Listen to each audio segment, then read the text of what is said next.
এই সংবাদটি নিবেদন করছে doors and doors, Kadamtala, Jalpaiguri.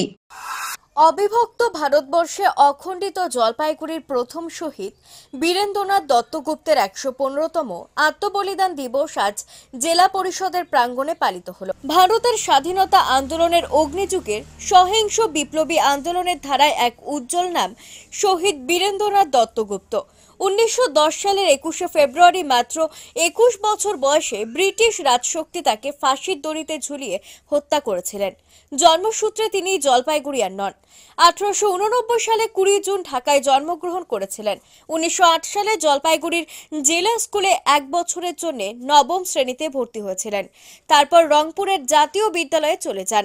ঐতিহাসিক আলিপুর ষড়যন্ত্র মামলার তদন্তকারী ব্রিটিশ পুলিশ আধিকারিক কুখ্যাত শামসুল আলমকে আলিপুর কলকাতা আদালত প্রাঙ্গণে গুলি করে তিনি হত্যা করেছিলেন। শহীদ বীরেন্দ্রনাথ দত্তগুপ্ত স্মৃতি রক্ষা কমিটির আহ্বানে জেলা পরিষদ প্রাঙ্গণে তার মর্মে আবক্ষ মূর্তির সামনে আয়োজিত স্মরণ অনুষ্ঠানের আয়োজন করা হয়েছিল। মাল্যদান কর্মসূচি ও বিভিন্ন অনুষ্ঠানের মধ্য দিয়ে দিবসটি পালিত হয়। ১১৫তম প্রয়াণ দিবস ১৯১০ সালে তার ফাঁসি হয়েছিল। ভারতবর্ষের স্বাধীনতার জন্য সংগ্রামে তিনি অত্যাচারী শামসুল হক তাকে হত্যা করার অপরাধে তার শাস্তি হয়, ফাঁসির সাজা হয়। তিনি প্রথম জলপাইগুড়ির শহীদ।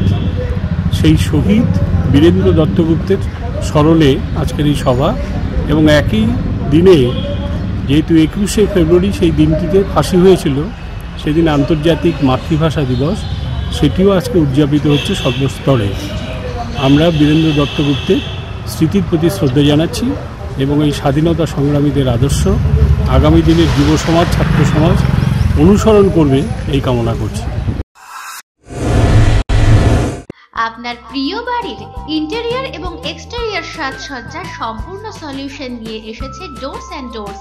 এখানে আপনি পাবেন প্লাস্টিকের দরজা, কাচের দরজা, মেইন ও পার্টিশন দরজা, বিভিন্ন রকম জানালা, partition, floor, ceiling, steel railing. এছাড়াও আপনি পাবেন modular kitchen chimney, ladder, ACP ও আরো অনেক কিছু। অত্যাধুনিক ডিজাইনের ফ্যাশনেবল এবং টেকসই দরজা, জানালা এবং অন্যান্য সামগ্রী দিয়ে মনের মতো ঘর সাজাতে আজই চলে আসুন। আমাদের ঠিকানা ডোরস অ্যান্ড ডোরস, কদমতলা, দুর্গাবাড়ির বিপরীতে, জলপাইগুড়ি।